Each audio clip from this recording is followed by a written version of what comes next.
بسم اللہ الرحمن الرحیم۔ السلام علیکم ورحمۃ اللہ۔ آج کی ویڈیو میں ہم بستری سے متعلق کچھ باتیں آپ کے سامنے پیش کریں گے۔ محترم بھائیو، حضرت جابر بن عبداللہ رضی اللہ تعالی عنہما سے روایت ہے، انہوں نے فرمایا، یہودی کہا کرتے تھے، جو کوئی پچھلی طرف سے ہو کر عورت سے اگلی جگہ میں مباشرت کرتا ہے کہ جو کوئی پچھلی طرف سے ہو کر عورت سے اگلی جگہ میں مباشرت کرتا ہے اس کا بیٹا بھینگا پیدا ہوتا ہے، تو اللہ تعالی نے آیت نازل فرمائی جس کا ترجمہ یہ ہے، تمہاری بیویاں تمہاری کھیتیاں ہیں، اپنی کھیتیوں میں جس طرح چاہو آؤ۔ محترم بھائیو، ہم بستری جمعہ والے دن کیوں نہیں کرنی چاہیے؟ ہم بستری جمعرات کو کیوں ضروری ہے؟ جمعہ کا دن ہم بستری بھی ایک خاص دن ہے، ہم بستری جمعے کے دن کرنے کے فائدے اس ویڈیو میں آپ کے سامنے پیش کریں گے۔ حضرت علی رضی اللہ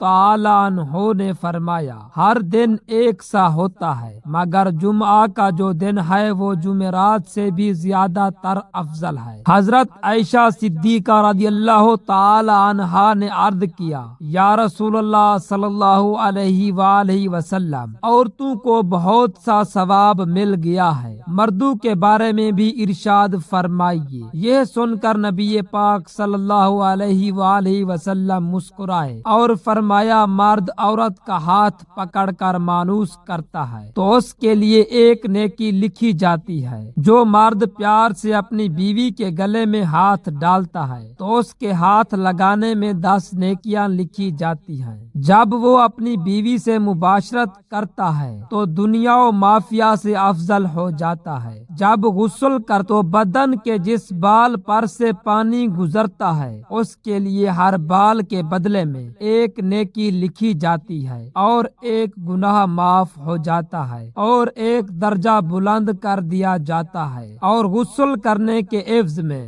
جو چیز دی جاتی ہے وہ دنیا و مافیا سے بہتر ہوتی ہے، اور بے شک اللہ تعالی اس پر فخر کرتا ہے اور فرشتوں سے فرماتا ہے کہ میرے بندے کی طرف دیکھو کہ ایسی سرد رات غسل و جنابت کے لیے اٹھا ہے اور اس بات پر یقین رکھتا ہے کہ میں اس کا رب ہوں، تم اس بات پر گواہ رہو کہ میں نے اس کو بخش دیا۔ جمعرات اور جمعہ کو ہم بستری اور غسل کرنے کی ترغیب اس لیے دی گئی ہے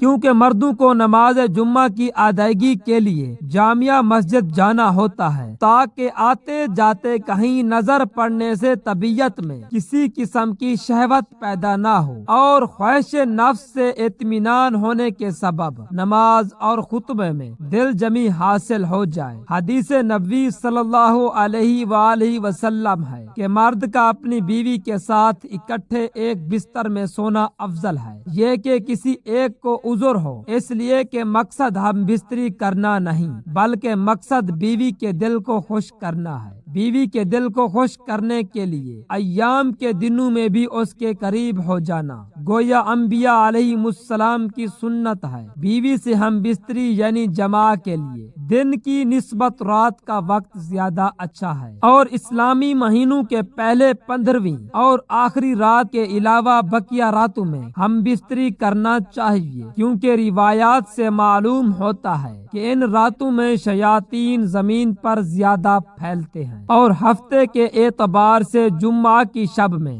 بعض فقہا نے جماع یعنی ہم بستری کو مستحب لکھا ہے، اور شب میں بھی شروع حصے کی بنسبت شب کا آخری حصہ زیادہ مناسب ہے کہ رات کے حصوں میں سو لیا جائے تاکہ دن بھر کی تھکن سے راحت ملے اور مکمل سکون حاصل ہو۔ اور ایک فائدہ یہ بھی ہے کہ رات کا تھوڑا سا حصہ جنابت یعنی ناپاکی میں گزرے گا، البتہ رات کا اتنا آخری حصہ بھی نہ ہو کہ پھر دوبارہ آرام کا وقت نہ رہے، کچھ دیر اس کے بعد بھی آرام کر لینا چاہیے۔ جب خاوند کو اپنی بیوی کے پاس آنے کی حاجت ہو تو اس کا طریقہ یہ ہے کہ بیوی کے ساتھ کمرے میں اس وقت اور کوئی نہ ہو، حتیٰ کہ شیر خوار بچہ بھی نہ ہو۔ وہاں اگر بچہ سویا ہوا ہو تو کوئی مذائقہ نہیں۔ شریعت نے میاں بیوی کو اختیار دیا ہے کہ وہ دن میں یا رات میں کسی بھی حصے میں مباشرت یا ہم بستری کو سر انجام دے سکتے ہیں۔ شرعی تقاضا یہ بھی ہے کہ جس قسم کی محبت کی توقع مرد اپنی سے کرتا ہے، اسی طرح کی توقع بیوی بھی اپنے شوہر سے کرتی ہے۔ اخلاقی طور پر یہ مناسب نہیں کہ شوہر اچانک آئے اور اپنا مطلب نکال کر یعنی ہم بستر ہو کر جمع کر کے چلا جائے کہ بیوی بادستور تشنا رہے گی، جس سے اس کی تشویش اور حیرانگی لاحق ہوگی۔ لیکن اگر اس ازواجی ملاپ کو بخوبی سر انجام دیا جائے تو بیوی کے لیے بھی یہ مرحلہ آسان ہوگا۔ خاوند کو چاہیے جب وہ اپنی ضرورت پوری کر لے تو بیوی کے پاس سے فوراً نہ ہٹے، کیونکہ اس سے بھی بیوی کی تشویش لاحق ہوتی ہے، بلکہ مرد اس کے بعد بیوی کے ساتھ تا دیر موجود رہے، تاحال کہ یقین ہو جائے کہ بیوی کی حاجت بھی پوری ہو چکی ہے اور مرد کا بھی ساتھ موجود ہے۔ حضرت ابو ہریرہ رضی اللہ تعالی عنہما سے روایت ہے کہ رسول اللہ صلی اللہ علیہ وآلہ وسلم نے فرمایا، جس نے حیض والی عورت سے مباشرت صحبت کی یا عورت کی دبر میں مباشرت صحبت کی یا کسی کہن کے پاس گیا